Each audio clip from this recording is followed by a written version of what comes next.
You working, Adrian, working? You're retired. Hello.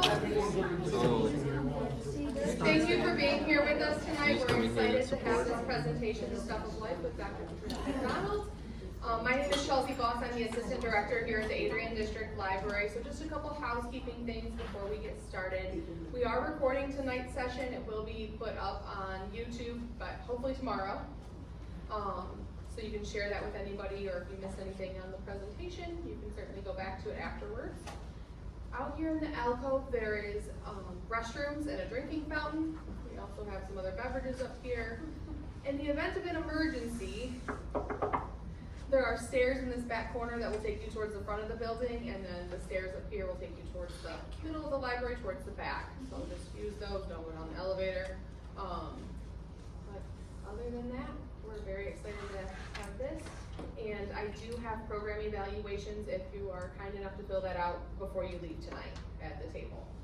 So I'm going to turn this over to Marie with the League of Women Voters to come see in Lenawee County. Thank you.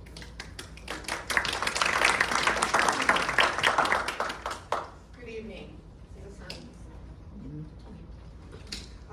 Again, my name is Marie Bonkowski. I'm the Diversity, Equity, and Inclusion Chair for the League of Women Voters to come see Lenawee County.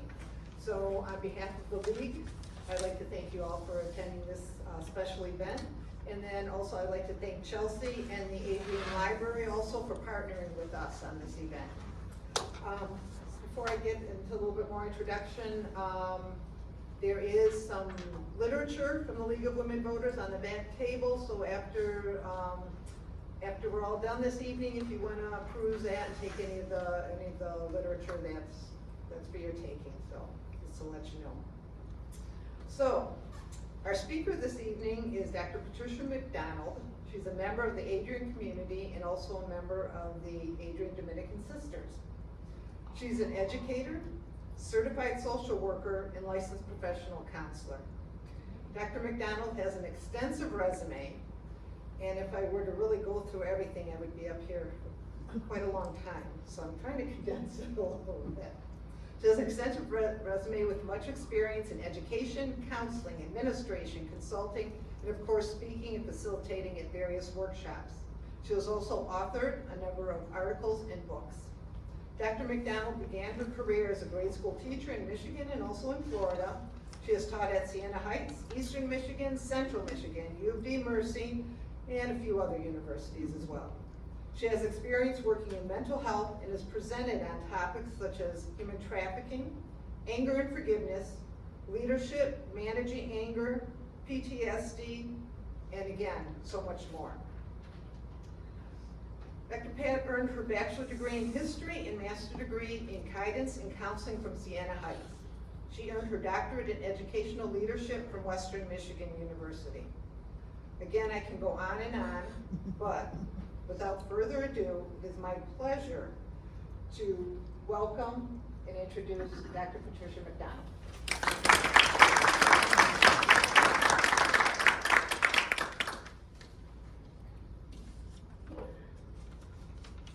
Thank you, my friends and my colleagues. It's good to be here. I know you had a lot more things you could have done tonight besides being here, so I'm grateful. And we hope that we go away with a few matters tonight about the stuff that we carry. Let's raise your hand. Any of you have stuff you're trying to get rid of? Okay. Everybody but one. That's beautiful. That's beautiful. When my colleagues and I were talking about gathering and doing something like this, we came to this point about how we accumulate but have a challenging time of letting go. We can relate to that, can't we?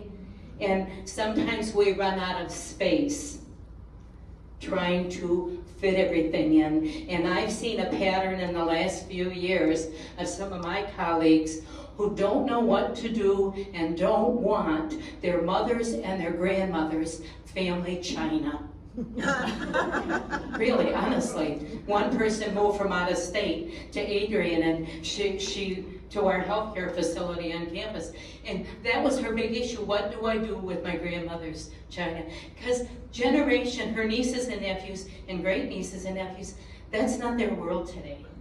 That stuff of china was another era, but it's causing some issues in families.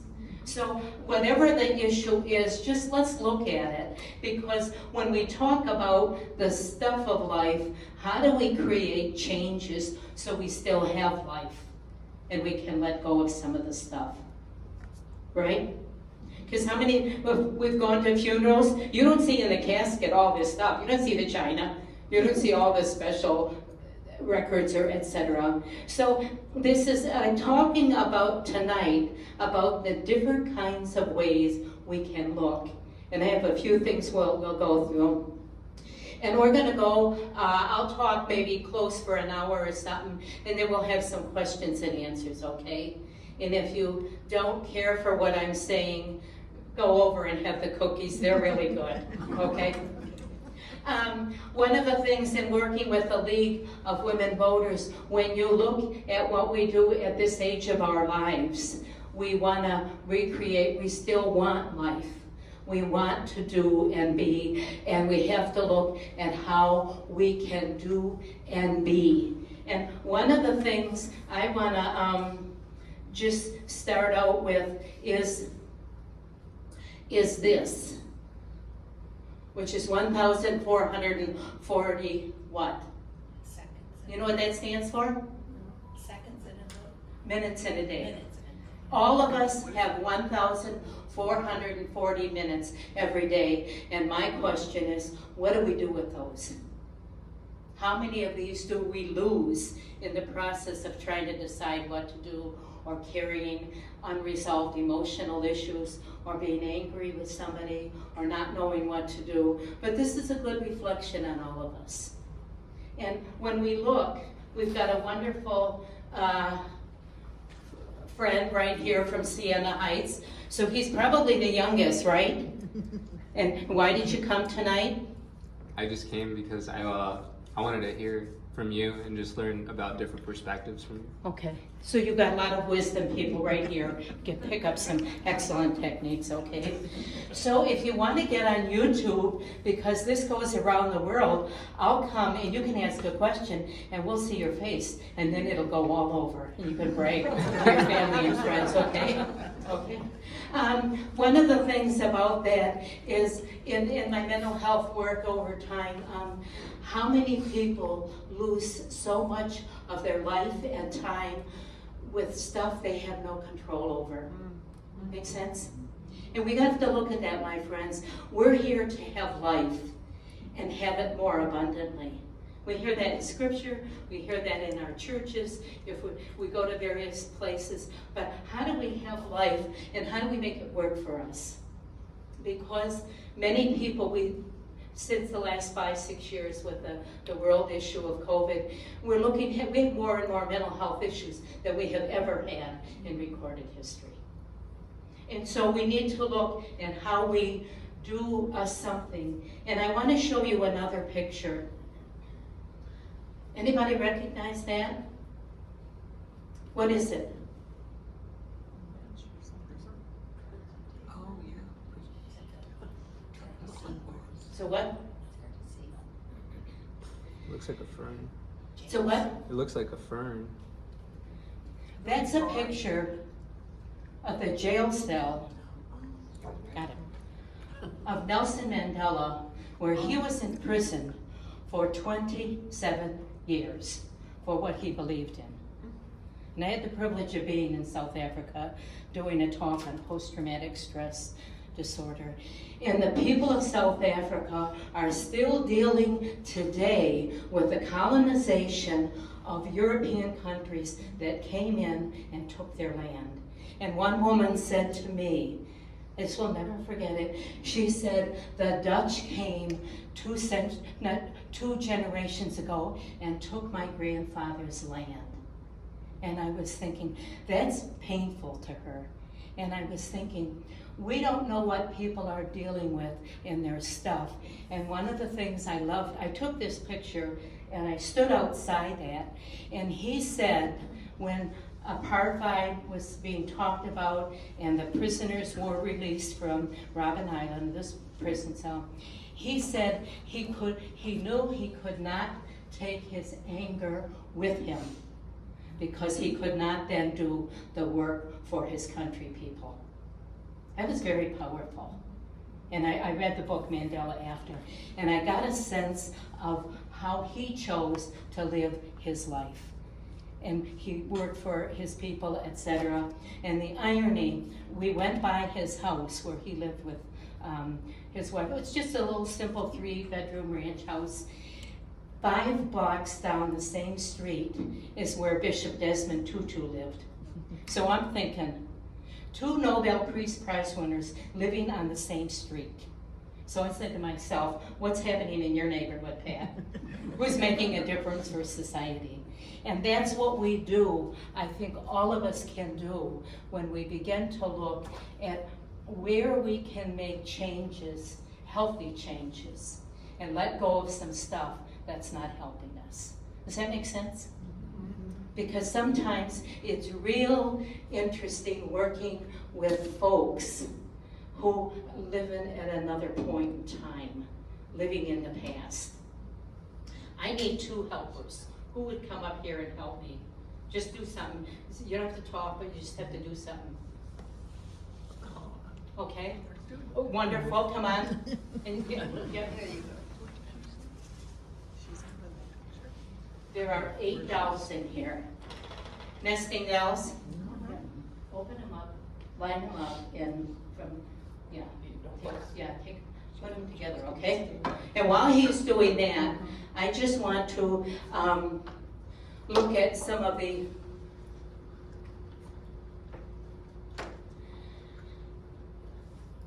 I ask us, and nobody can answer this for us, but what do we carry in our head, heart, mind, body, and soul that's limiting us, maybe from where we want to go? And each person has to answer that. What's this stuff? And we're going to use these in a moment. How does this stuff form, challenge, modify, and guide our journey? One more. Got it? Yeah. Hey, you're good. I'll tell your teachers, okay? Thank you so much. One of the reasons I use these nesting dolls is in the study of psychology, Erik Erikson talked about the 8 stages of human development. And one of the things that I find very, very important is when wherever we are, we're using 10 years for each one, wherever we are chronologically, sometimes we might be here, but emotionally, mentally, physically, psychologically, sexually, and spiritually, we might be still living back here. Because somebody said something to us 37 years ago, and we're not letting it go, right? Think about that, my friends. Because that is indeed what keeps us from growing and going and becoming. And we are designed, humanity is designed to grow.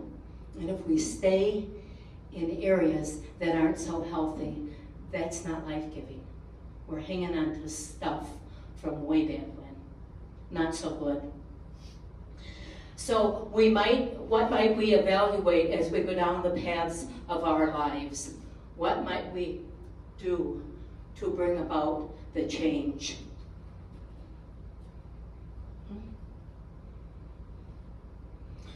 One of the huge issues that's very pervasive today in society is emotional intelligence. What's that to you? What's emotional intelligence? Come on, get on the microphone, somebody. Is that your hand up? Yeah. Are we gonna let the student talk all about everything? All your wisdom? What's emotional intelligence? For me, emotional intelligence would be just knowing where someone's at, Mm-hmm.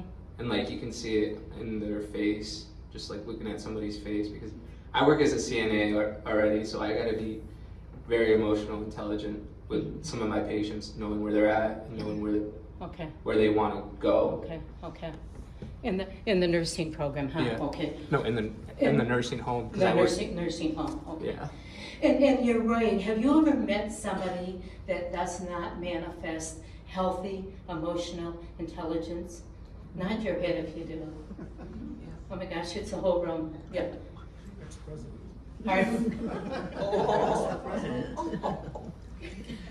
Okay. We need to look at how adults are with one another. And if we do not speak and talk and interact, etc., we need to address that, because I don't know where you are in life, but in the last 5, 6, 7 years, I have never heard our society so imprudent and in name calling and bullying, and that is so unhealthy, so unhealthy. Welcome. Get some of those good cookies, good. But we need to look at how we interact and interface with one another, because that's derogatory, and that kind of stuff is not adulthood. And it's not giving good examples either. So how do we create the change in our lives and in what we do? How do we do that? Because if not us, then who? If it's not us, and we're not that role model, etc. One of the nicest compliments I really appreciated it. I was at our Southfield campus for 20 years in Metro Detroit. And we opened that campus in the late 70s for returning veterans. And we had lots and lots of people going back to school, or nurses getting their degrees. But my dean called me down to the office one time, and he said, "Pat, I want to show you something." At the end of the semester, and the students have to work out brag evaluations. And he said, "Look at that third one down there." And the student wrote about me, "Dr. McDonald is the only professor that doesn't swear in class." That said something to me. I don't use profanity, that's not my style. But for another adult student to address that, obviously the student didn't care for that kind of language. But we have to look at our own freedoms that we have and see how they're impacted by other people. How do we come across? How do we relate to other human beings? Where is the respect in our society we so want and need and value? And my friends, it's us. You have children. How many have children and grandchildren in here? Did you ever lose your temper once or twice? Sure. But what kids remember is what they don't understand, or negativity. And so I say these kind of things because this is on all of us, how we come across to whomever. And we have that responsibility to do this. Would you come up here again, please? You were so good. You were so good. I want you to take this one. Yeah, open it up. And put this inside. Close it. Thank you, thank you. Sometimes we see someone or know someone that's chronologically here, but emotionally, mentally, they're operating at another level of life and that they didn't learn along the way. So we have to look at how we are in relationship, because creating change, we have every right to say to someone, I would appreciate it if you didn't use or do that in my presence. We have that right. They might not like it, but we still have that right. Because the stuff of life is what we project and how we put forth and what we are in relationship to other people. And you know, down here, when we're young, don't we marry for love? And we think everything is going to be wonderful, good, holy, and perfect, and you're just going to be the queen for the day for the rest of your life, or the king for the day. And I say that, my friends, because in a lot of my work, I work in domestic violence shelters, and I hold up, in some of my classes, I hold up a picture of the wedding day, and it's beautiful. And then I hold up a picture, and one woman I remember, 3 years later, she was in a domestic violence shelter. And I say, how do we get from this wedding day to the domestic violence shelter? Where along the line does that happen? From a respect point of view, from a caring point of view, from an appreciation point of view. So the stuff of life that we carry, little kids need to be value programmed so they realize how important they are and they can use their voice as they go along. Because it's not fun if you're in this kind of a situation because you don't know the background of the person.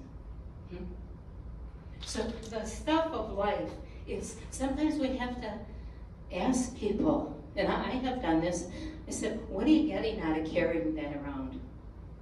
What's it do for you? And often they can't answer with logic.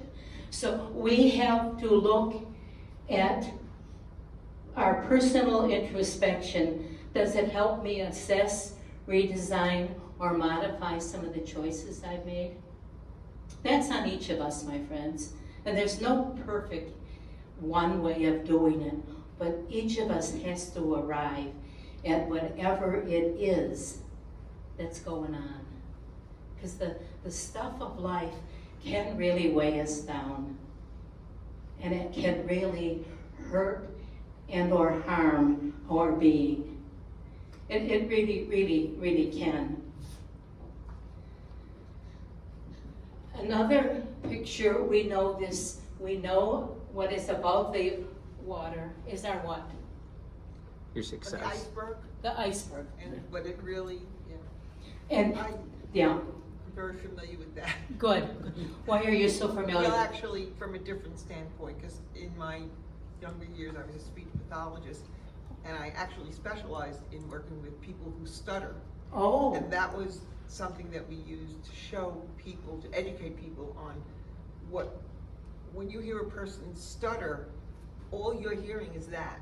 Yeah. What is visible to us, or our eyes to our ears, watching that person, but there's so much more. okay. That Thank we you. don't see. Sure, And sure. it could be applied to so many Yeah, things in terms of. Thank you, that's a very fine example. Because what we see is what is above, but what was really so pervasive is the equivalent of emotional quotient, intellectual quotient. And we put so much effort and energy and evaluation on somebody's degrees or their title or their position, and that's not what it's about. The bottom line, it's about people. The bottom line is the people. So there's so much more underneath than above. And what is underneath is what really matters. So how do we take this type of information and make it practical for our daily living? What might I carry from my childhood into my adulthood and my subsequent relationships? Don't forget, we bring ourselves with us wherever we go.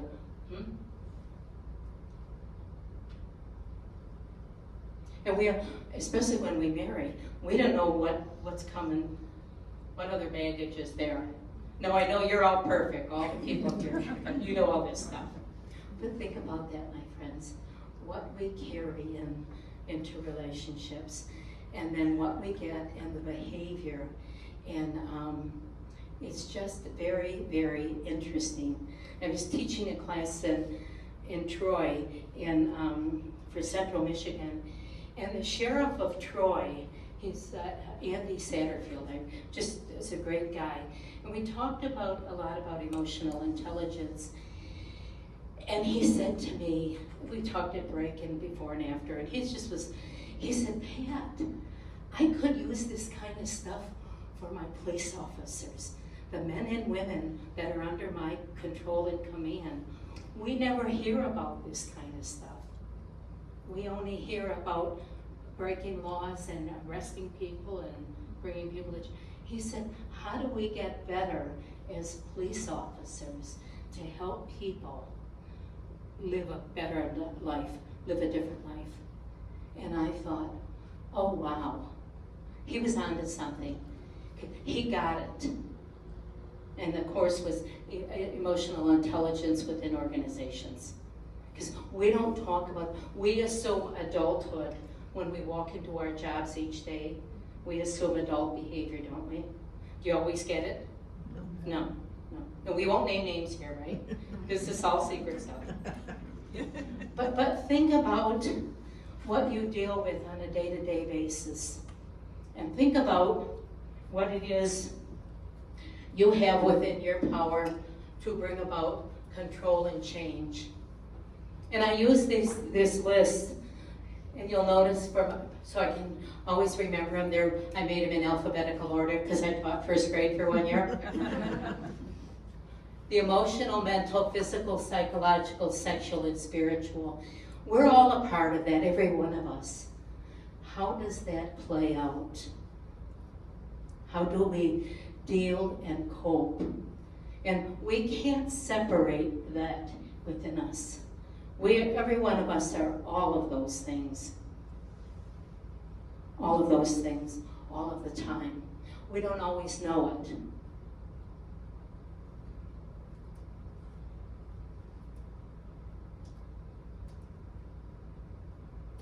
Okay, it's not moving. My rescuer back here.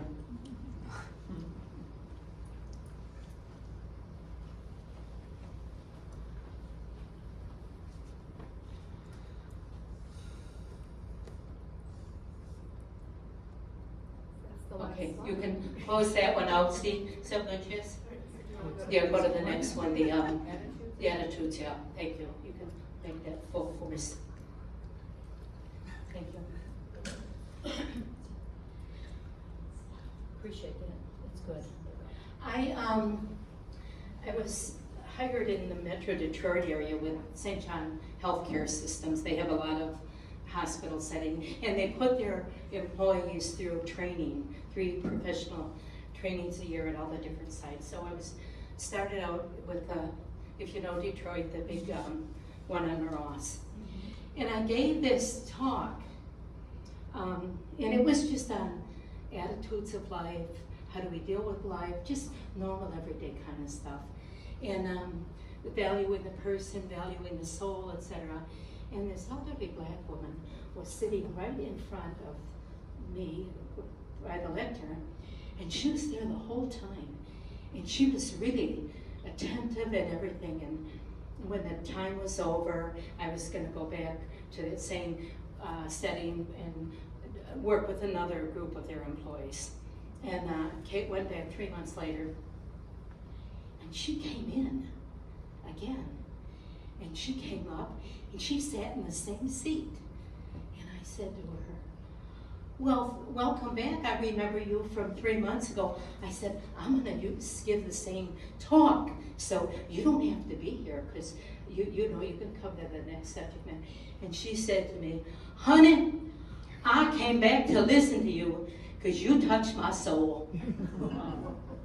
And I thought that was one of the best feelings I had, because we don't know what our words are saying to and for other people at their moment in need.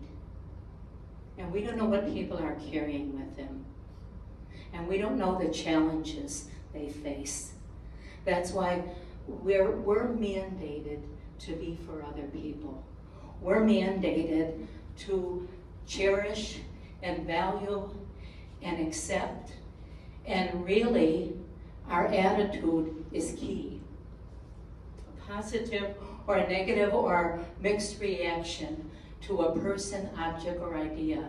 Can you imagine living in a negative environment on a regular basis? Would you do that? No, no. But some people don't have choices and they're stuck. Anybody know anybody, not name names or identification, do you know anybody that's got either a really super positive attitude and you like to be around them, or a super not so positive attitude and you like to stay away? Can you call that to mind? Would anybody give us an example? Whoever can do, please, come on up here. Oh, no, I don't want to go. Then I'll come to you. Oh, yeah. I'll. Well, we want to hear it in the Oh, recording. oh, okay. My sister has an unbelievably positive attitude, and she's been through a lot. And just being around her is medicine for me. Just being around her. When she's around, everything looks brighter because she looks at the world in a positive way. And she's got plenty to, if she wanted to be sad, she could. We're not going into a lot of detail, but she was married for 50 years and her husband died like that, just like that. And she had a beautiful, beautiful, beautiful marriage. And her attitude is, I could either sit and be sad all the time, but he's not coming back. He's not coming back. And he would want me to live. Mm-hmm. And her attitude is, I'm so lucky that I had what I had for 50 years that some people never get to have. And that says it all. It's attitude. Wow. Do you realize your sister's going to hear that on YouTube? It's going all over the world. Isn't that beautiful? No, I sent it to her so she knows it. But what a beautiful compliment. Those are the kind of people that feed our souls, my friends. And we owe that to other people. We've all had stuff in life, haven't we, that has been challenging. But we have to be filled with gratitude in spite of things. Thank you. Is there another example? Okay. My friend and colleague. I'll go the opposite end then. Fortunately, I have a niece, but she too has been through, she's younger, but she's been through a lot as well. And unfortunately, she's taken the opposite. That, things happen to her. People are against her. She's just all alone. She's got to take care of herself and anybody else that comes into her life. And so it is very challenging to, even talk on the phone with her. And it's, just after I'm done for a little bit, it is kind of emotionally draining. And obviously she feels she can say these things to you. So we have to look at where people are and what they do in life. I have a sister in Florida. I'm the youngest of 10, by the way, and she's the oldest one. And her husband died, they never had children, etc. So they moved to Florida. So after Bob died, Marge, we began to see some cognitive issues. So I had to go down there, sell the home, sell the car, everything, and I'm the DPOA. And but she's in this nursing facility down in Spring Hill, Florida, just north of Tampa. And she's so positive that any new person that comes in, she's been there 3 years now, any new person that comes in, she goes, meets them, invites them to the table, asks them about themselves. With all that kind of trauma, she's so appreciated down there that they call her the ambassador.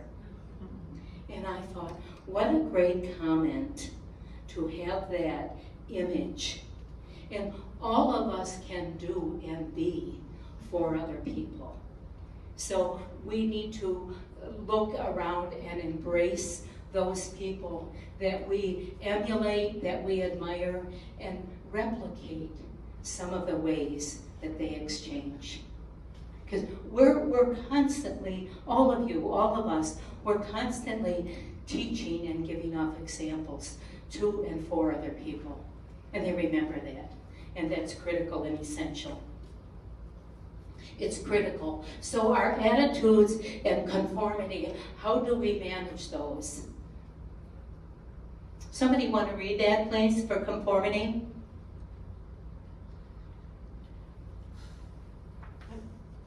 The tendency to change our perceptions, opinions, or behavior in ways that are consistent with group norms. Okay, yeah.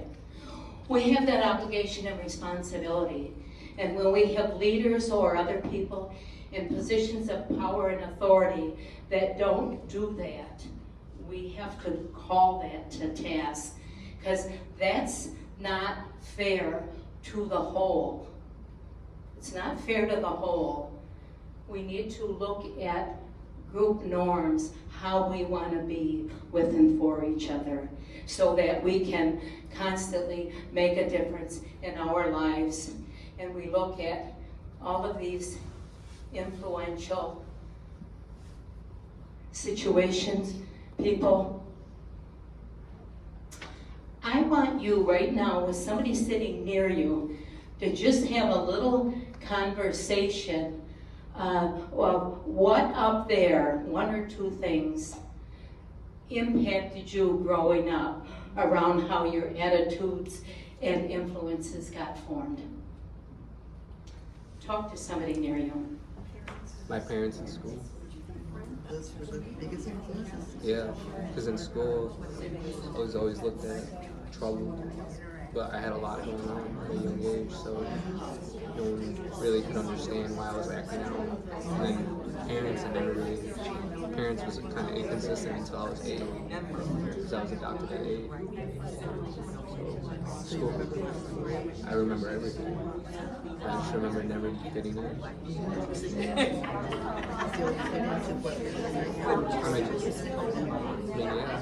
I just. Those are the big attitudes. Yeah, because So what do you think was your attitude? I was upset, like angry, because no one wanted to take the time to teach me how to read at one point until like, until I actually went to, because I was bouncing around so much, and there's a lot going on, so like reading was tough, and trying to write out my notes was hard. Right. What was your two? I'd say probably my parents were good. My dad was a minister, and we moved around so that getting to know other kids in other places, our family, four kids in the family was it was, but we had to remain because when you moved, left everything. How many of you, just by show of hands, how many of you picked parents? How many picked siblings? Who was your second one? You did them both? Okay. What about schools? Okay. Churches? White kids. Community?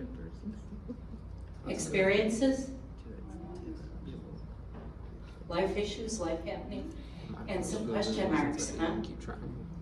So we have to look, we're a sum total of all of these things, my friends, and they impact us. So we also pick and choose along the journey, our life journey, our stages in life, where we were and how we got our attitudes and conformity and the influences.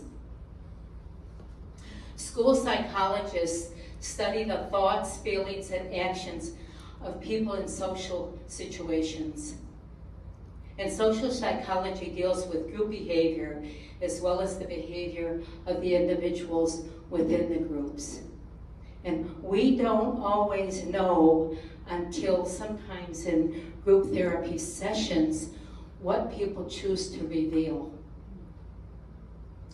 Part of my earlier career, I was the state of Michigan. We were realizing how many adolescents were getting addicted to drugs and alcohol and needing treatment. And so this was some years back. Michigan got this money, and 83 of us went to Michigan, and we were trained for 3 days, and I was hired as the director of Macomb County where I lived.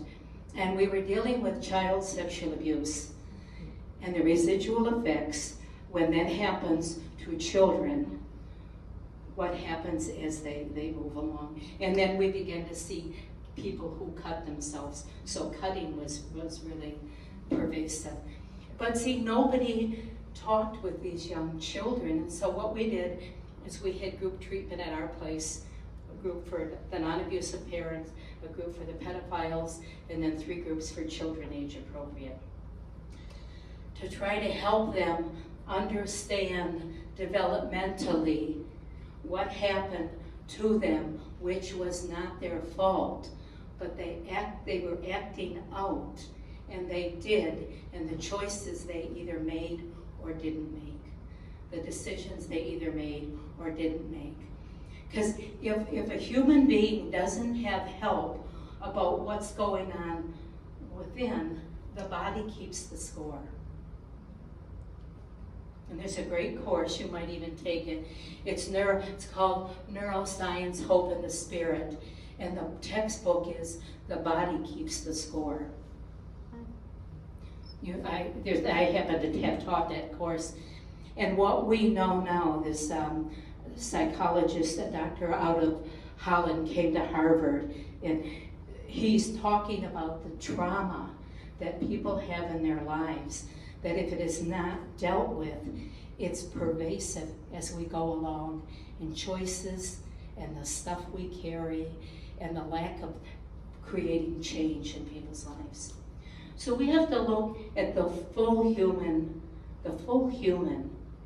and the experiences they have. So how do we create the change that we do need? So we're doing more mental health in schools now than reading, writing, and arithmetic. How many of us grew up where we never had a school counselor in any of our schools?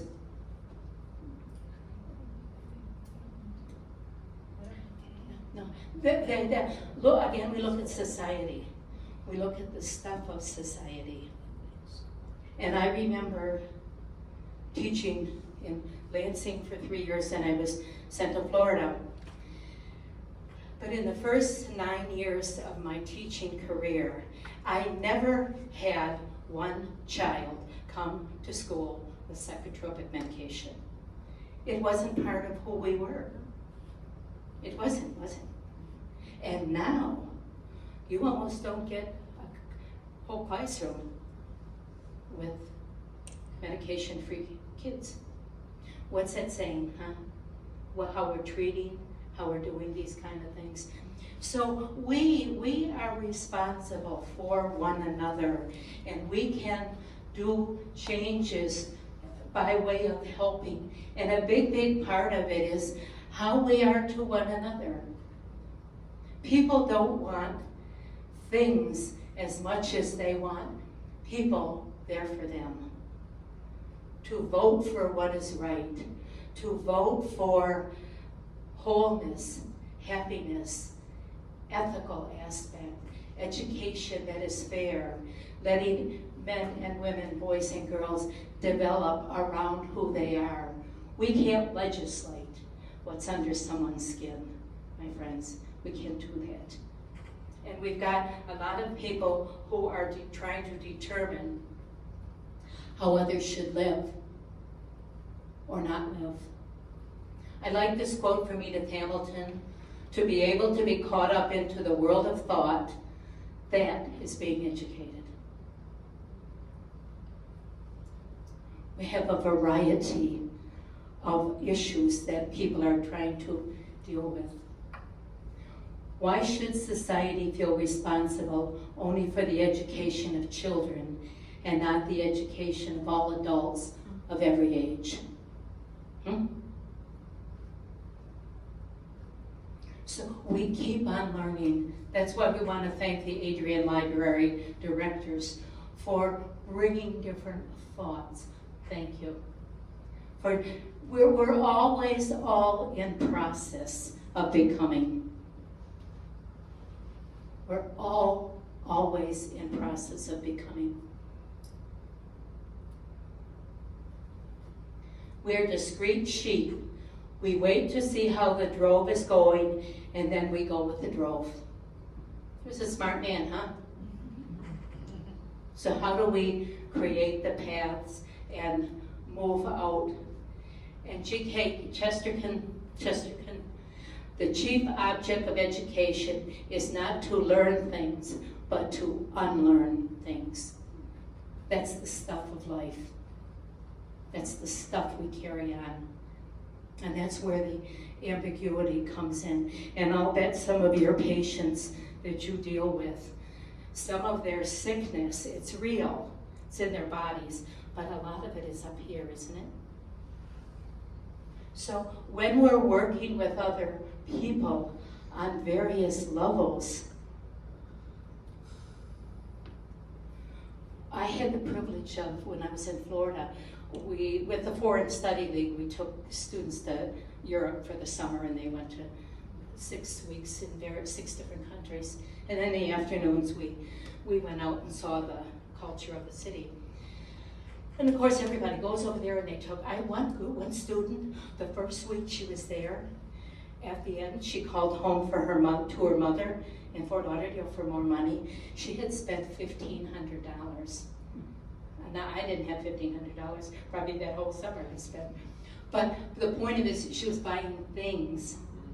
And then there was this one guy, he wasn't buying anything. He wasn't going out and everything. And I went up to him. He was from the neighboring high school in Fort Lauderdale, St. Thomas, and I was at St. Anthony's. But I said, Jerry, don't you want to go out and get some things? Buy some souvenirs of etc. And he said, you know what, not really. I said, oh. I said, what's behind that, Jerry? And he put his head down and he said, you know, I didn't want to come on this trip, but my dad really insisted I do that. He said, my mother died 3 weeks ago. And he said, my dad said, I think you need to go. I think you need to have a different experience and look at what might unfold in your life. So the whole rest of the summer, I was just real attentive, because I didn't know that about Jerry. He didn't share that with anybody. So there were 8 of us counselors, and then we each had 10 students that we were accountable for.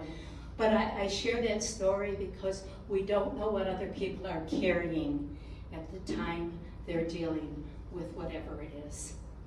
And so it behooves us to be there for people, to help them create the change that they want or need or really want to rethink and refocus on things. So all of these types of things that we are addressing, we have to look at and go. And far more hideous crimes have been committed in the name of obedience than have ever been committed in the name of rebellion.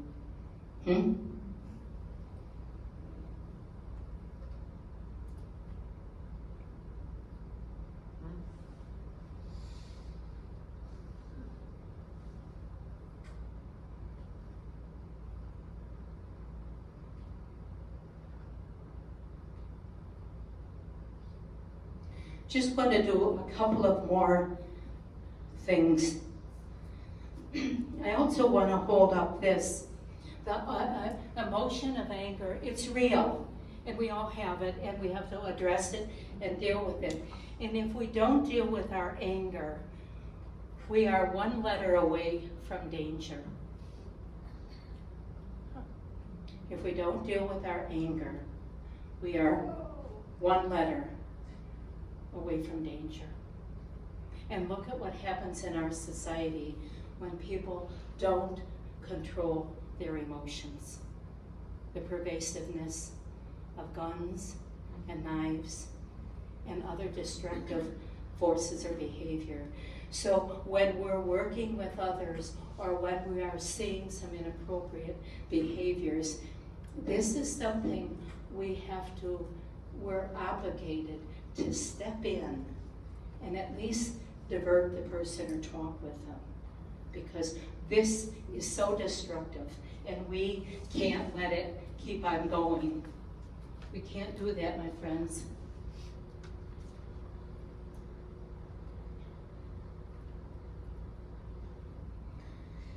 So where do you fit in? What are the pieces of your puzzle, of your life? Forgiveness, you know, you don't have to forgive. You don't. You can just stay and be miserable, okay? That's a choice we all have. But we also have an obligation to understand the behavior of self and others within our personal and professional world. I worked with another therapist one time when we were working, and she was always into, she just divorced her husband, and we all worked together in these county programs. And she divorced her husband, and they had 3 children. Well, she was consuming a lot of time during the day, and I said to her finally, I said, you know what, I love talking with you, but I really would encourage you to see a therapist outside our setting, because you know, friends aren't supposed to do therapy on their friends, and she didn't get it. But anyway, she did find another therapist. And she came to me the next day or a couple days later. She said, oh, Pat, I made an appointment, and this guy, he was really good and listened to my issues. And I said, oh, I'm really happy for you. And I said, you stay with him and work that out. And she said to me, I think we're really going to be good friends. And I said to her, I won't use her name, but I said, you know what? This was the 3rd therapist she had gone to. And she said, oh wow, they've all been so helpful. I said, remember, you're going for therapy, not a relationship.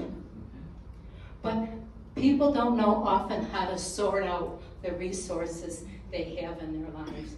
She did eventually get her life straightened out, and then she remarried her husband. So I was happy about that.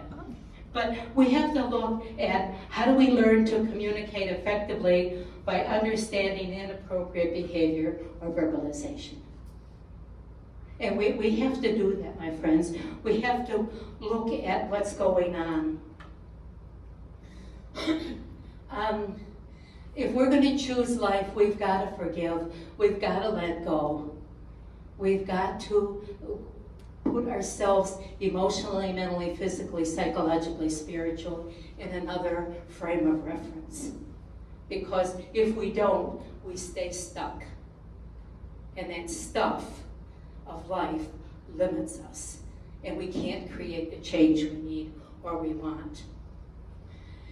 Well, and we have to address this. It's real. We all have it. We've all experienced it. It's a complex emotion, and it often fosters regression.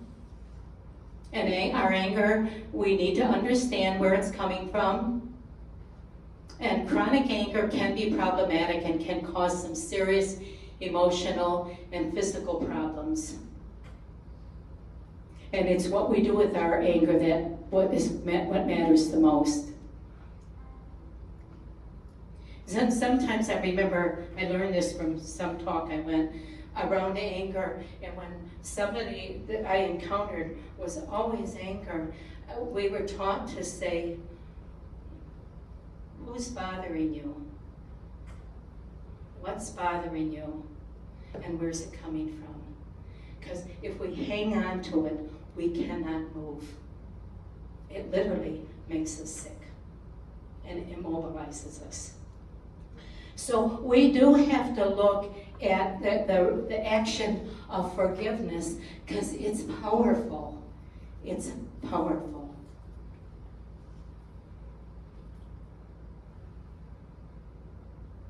Forgiveness, letting go of the hope for a better past. Most of us didn't have the perfect childhood. Most of us didn't have all the things we wanted in life. Many of us didn't live where we hoped we would live. Many of us didn't get what we thought would bring us happiness. So we have to look at the past, and if you look at the word P-A-S-T, the past, the 2 letters, is as it was. It is no more. We got to move away from the neighborhood of the past.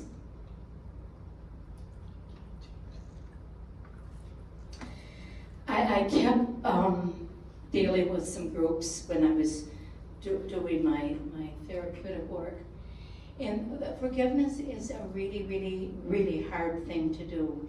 And most people don't want to do it. They want to hang on to it. And I kept looking at the word forgiveness. And I kept thinking, what does that mean? We've heard it all our lives, right? We've heard. And so I played with the word. And in the middle of the word forgiveness, I saw the word give. We have to give up, give over. So I made an acronym, forgive. Forgiveness generates internal vital energy. Internal and vital. And internal and vital is an IV we give ourselves. So we have to do forgiveness, my friends, from either what is now or what once was in order to move forward. My campus in Southfield was near Providence Hospital on 9 Mile, if any of you are familiar with that area. And I had a student, she was a nurse getting her bachelor's, and she was excellent, but she was always on time and everything. Well, this class started at 6 and she came in, she wasn't in her regular seat, and she came in about 6:15. She came to the back of the door and to the room, and I could just see her face, something was going on, and I looked at her and she just went like this, and I motioned to her seat, and so she went over, and then we started doing stuff in class, and I went to the back, and I said, Tammy, you're dealing with something, are you okay? And she said, Pat, no, I'm not. But I wanted to come. I needed to be here because I needed the routineness. She said, out on 696, which is near the area, she said there was a horrendous accident, 4-car pileup, and 3 people were extracted by the jaws of life. And they all were brought to the ER room where she was, and she said they all died. So she said the last 4 hours at work, we were just all going. She said, I am empty right now. I can't participate, I can't interact with anybody, but I just need to sit here. So I said, Tammy, thanks for sharing that with me. And I said, whenever, feel free to go home. It might be the best thing you need. And she said, I want to stay a little bit. Well, anyway, she stayed till about 7 o'clock, and then she got out and waved and left. But I was saying, we don't know what people are dealing with. And here she was in a life-saving situation, and she became immobilized. So I share these kind of stories because when we are interacting or working, we don't know what somebody else is coping with, is dealing with, carrying stuff along their journey. And we have to be there for them, for one another, in their times of need, right? We have to be there for other people.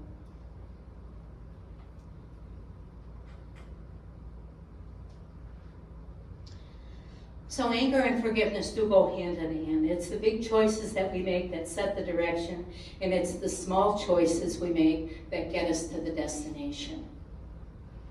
So we have to learn, and even as a student, and we would think, oh, students don't have a whole lot of life issues, right? But they do. So we still need to be for one another wherever they are and wherever we can be at that precise time. So from a personal perspective, you know, people will say, I need help. They'll ask, what's wrong? Where am I stuck? What am I hanging on to? What impedes my growth? Whom do I need to forgive? What has colored my viewing? What can I let go of in my past? Because it weighs us down, my friends. And we're not designed to be down, we're designed to be life-giving. I always look at personal and professional because they go together. And so in our positions, our authorities, why am I here? Am I controlling? If I ask how many of you are controlling in your jobs, how many of you would raise your hand? Oh, you are? Two of you? That's beautiful. Why are you controlling? For me, it's just a position of authority. Okay, My okay. profession, so I would say, Medical? Right. I was also medical, but it was a sense of order, Okay, and if I didn't have order, okay. I couldn't get things done the way they were supposed to be done and when they were supposed to be done. Okay. So time is very Sure. important. So from a professional, sometimes we do have to do things a little bit differently in that respective kind of setting. So thank you.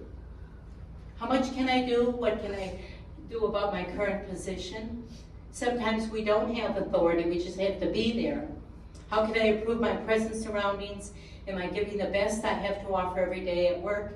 And how do I maximize the potential of other individuals? So we're there for ourselves, but we're also there for others to help them get along. Because we know if we always do what we've always done, we always get what we've always got. Gotta move out of the neighborhood. Gonna do one more thing before we dive into those cookies. Yeah. that would be me. That would be you. Because we work together, and we got the memo for black and blue. There you go. Come on over here, please. Okay. That's a brain. In our heads anyway. No, I want you to squeeze it real tight. Real tight and stay there. Okay. Okay? You can't let it go until I tell you, okay? Because I'm the boss, okay? Okay. Have you ever been in this position where somebody has attempted to control your thinking, your being? Have you ever been this person who's doing the controlling? None of us want to admit that. But what's happening to your hands? They're tight, They're what? tight and uncomfortable. Oh, tight and uncomfortable because you're trying to control the owner of that brain? Yes. Yeah. This is indeed what happens. We put all our energy into trying to control other people, and it sucks the energy right out of us. Then we can't do the work. And I like what the medical people said. You do have to have order, and you do have to have state. But a lot of times in situation, this is about negative control of other people and not wanting change to happen and not creating, hanging on to whatever, okay? Now very slowly, I want you to release that. I fixed it. You what? I fixed it, look. I was supposed to say that, right? Sorry. No. Did she fix it? Yeah. By stepping away from control. Huh? So what we need to look at metaphorically, you were very good. We have to look metaphorically how we work with and are with other people. Thank you. You were great up there. And you got the clothing, we got the clothing. That's on. right. We think alike. Yeah, we think alike. What I want you to do now for a couple minutes with somebody sitting near you, I want you to think of one thing that impacted you in what you heard from one another, what you read up there, or what was processed. Just have a couple minutes discussion. What one new insight came to you? Do you want to start? Sure. Well, I'm a counselor too, so a lot of this is same thing that I've always said when I was a school counselor for 22 years. High school. But early on, she was talking about, being able to evaluate what's going on in your life. I don't take time to do that. I don't take time to take all the stuff that's coming in. And I got to move down because of things away. I got to sit down and think on stuff, which I should be able to plan. Why though? What? Why though? Why? Probably as the type of doing something. Add it in your schedule that I'm gonna do That's this a good idea. for an hour. Yeah. Or even, and to live in the present. It's good. She said a lot, honestly, that was all relatable to some of the things I've heard already. But I'd say the biggest thing is anger, being a danger. Because I really try to drive off of being angry, you know what I mean? I use it to be, fill myself with energy, because that's what I try to Anger do. is very energizing. But at the same time, it's a distraction. It's not good. It's not good. I don't know. Like I told you, I've been angry for a while at a lot of things. And if you're looking at anger as energy, maybe you can I'm trying to. could be, is it an anger that started when you were younger and then you were angry? Is that still the reason you're angry, or are there other things? Kind of in the past, but I go to therapy about it, but I don't know. I get upset because I'm not that like I try to be book smart, but I'm not as it doesn't come that easy to me like how it would to others. Well, your body's used to it. You're used to carrying that. You're used to the dopamine. You're used to Okay, my friends, can we have a couple of feedback from anybody who want to share an insight that you gained? Keep in mind, it's going around the world. It's going to be on YouTube. You might be the next speaker. Somebody, please. Right here. Oh, okay. Do you want to share yours? Go ahead, both of Both? you share. Well, I said for me, the thing that I learned from you today was that anger can be a danger because, I don't know, to me, like I kind of thrive off of being angry because most of my life I've been pretty mad. Most of the time I've been mad from like a young age to now because school never came that easy and like I've always had to spend so much more time on doing books and like redoing stuff because it's not that easy for me. So I spend a lot more time than a normal person, like sitting there reading, comprehending, encoding, all of that. But I don't know, you kind of opened up my eyes to that, like, trying to like not be so angry at things and trying to like transform it into something else. But I try, but like most of the time, like even being like, I feel like most of the younger people too, like we thrive off of just our emotion. Thank you. Thank you. And mine from being, at the very beginning you were talking about having some time to reflect and being introspective and looking at your emotional intelligence. And as you get older, you've gone through a lot of these different emotions and a lot of different life experiences.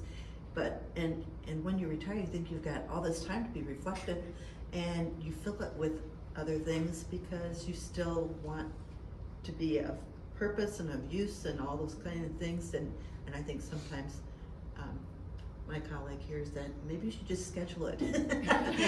Schedule the hour, and I'm like, there you go. I can just schedule that in. But I do think sometimes we forget to reflect because we do still need to grow. Yeah. Oh, thank you. Thank you. And thank you both, because when you address the unresolved anger, I commend you for acknowledging that at this point in your life, because some of us take it on into each decade of our lives, and that can be very destructive. So thank you. Please. Just one thing. Okay.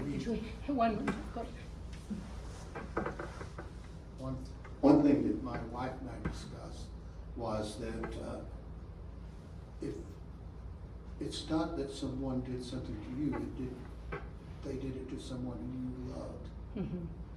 And that hurts you worse than if they had done it to you. Yeah. So I think that's much more difficult for us to forget. Yeah, it is. Thank you. But the other thing is, they probably don't even know it. You're the only one who knows it. You're the one who is is holding this anger in Yeah, and hurting yourself. sure. They've gone about, it's probably, they've gone about their business, they don't care. Yeah, thank you, thank you. It's great insight, yeah. Thank you. Other? Yeah, we do, my friends, have to look at all of this as it pertains to ourselves. We only can be responsible and live life for ourselves. And I just finished teaching a course. Sienna has a wonderful program in the prisons, and I was in Jackson Prison as an instructor, not as an inmate. And I looked at, and when going from building to building, I have to be walked with an armed guard. And I thought, what a way to live life. What a way to live life. And I wondered along the way what happened in those individual lives that brought them to that point. It was the decisions and choices they either made or didn't make. So we can be vehicles of positive influence for others just by listening to them at sometimes and hearing their stories. And then share your wisdom. And we've got a lot of wisdom right here, a lot of ways. And I know Esther does wonderful mindfulness retreats, which I have gone to. I mean, what do we fill our mind with? Mindfulness, what's it filled with? So we all have ways that we can go and do and be. And just the final example, Sienna we took Doug Miller, who we were on the faculty together, and we took 12 students to China for 2 weeks. We were doing some partnership with their school and ours. And at the end of the 2 weeks, there were 20 of us, and I was the only female in the room, but we were going to be talking about this partnership of the two schools, and Chinese students would come here and our students would go there. Well, anyway, we all had our parts, and I had raised my hand a couple of times with these 19 other gentlemen, all who were with the other schools, and I never got called on, and they all did. And I had my brochures. I was going to talk about it. We all had 5 minutes to speak, so I was really excited because I worked on this, and I never got called. And at the end of it, we all got up, and he thanked everybody for being there. And I had my brochures. And he said, well, the meeting's over. Thanks for coming. And I picked up my brochures and I said, well, I'm sorry I wasn't able to share the content here in lieu of this topic. And I said, you can have these for the next time, because we were flying back the next day to America. And so I said, here, why don't you take these for your next meeting? And we were all and I saw him take the brochures and throw them in the basket on the way out of the room. And I had a few choice thoughts in my head, but I was very well aware that this was how women are treated in most places around the world. And I looked at that and I thought, so on my 13-hour flight back, I dealt with my anger, and I thought, this is the way of the world in many parts of the world. So how can you take whatever we get and orchestrate it toward wholeness? So I thank you for being here. Did you have something? Is there any other final comments, thoughts? Because those cookies over there are really looking good.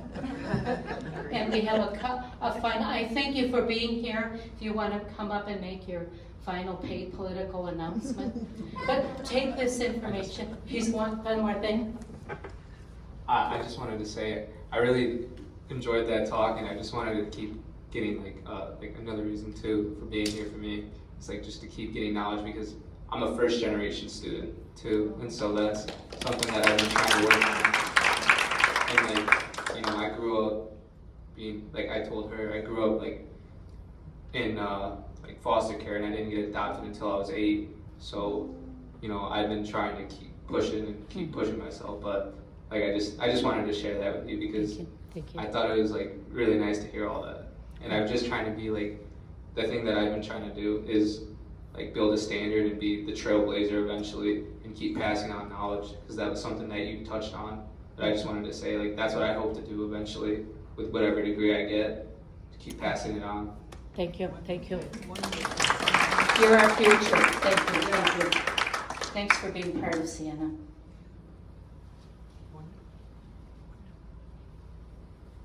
So I just want to thank you all again for being here this evening. I hope you enjoyed it.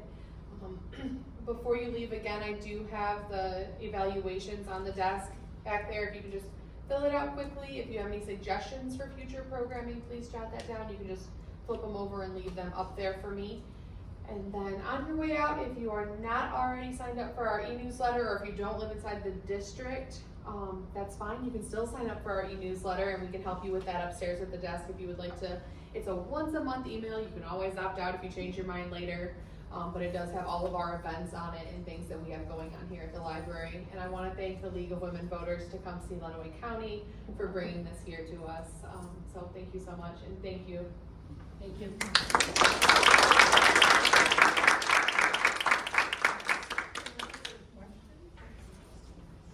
I'll be around if anybody has any questions, because I have all the answers.